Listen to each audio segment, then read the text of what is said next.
Hi, my name's Liam. I'm one of the physio team here at White Hart Lane Therapy Centre, and I'm sat in my lovely physiotherapy suite. Um,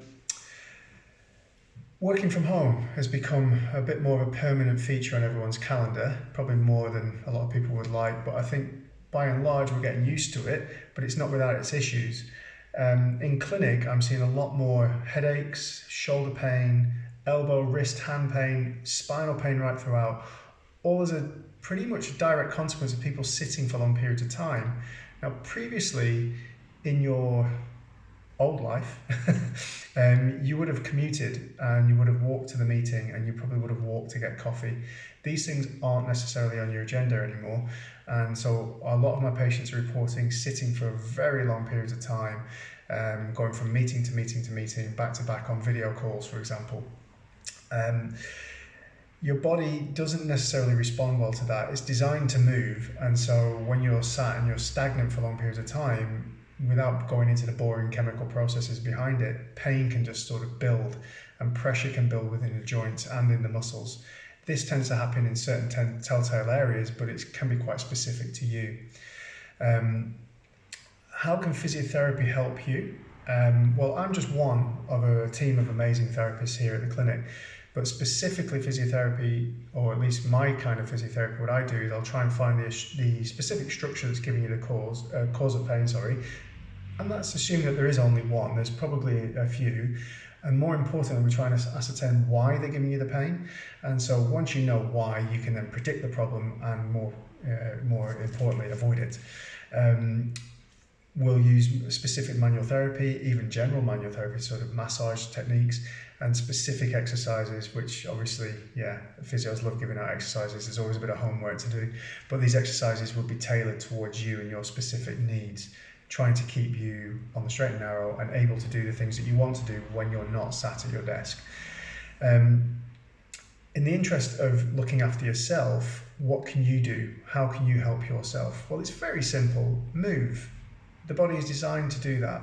It's not designed to be stagnant in one place for long periods of time. And I think it's important that you try and squeeze as much movement into your day as is humanly possible, especially if it's a long day.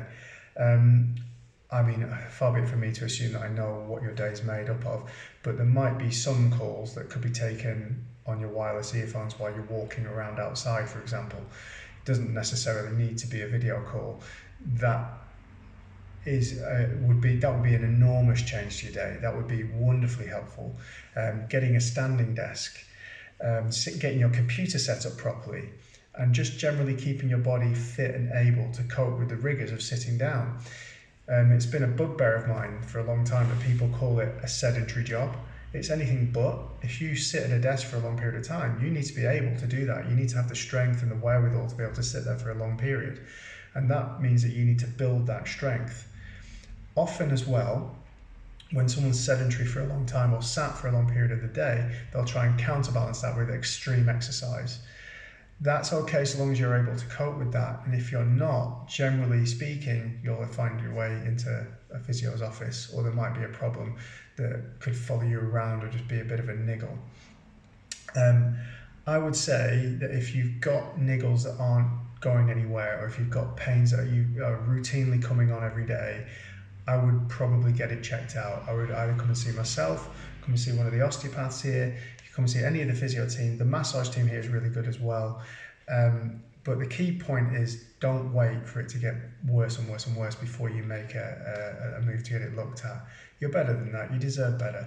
So I think in trying to keep you on the straight and narrow and keep your body working well and you better able to do your job, I think if you just take on that simple advice of just trying to move more, trying to get a bit of variety into your day especially, I think you'll do yourself a good few favours in that, trying to adopt that kind of routine, I suppose. And if there's things that you can't solve, then we're all here to help you. But I'm here as well, and we'll use these to try and loosen the neck off, try and give you some exercises to keep it loose and to keep you working well.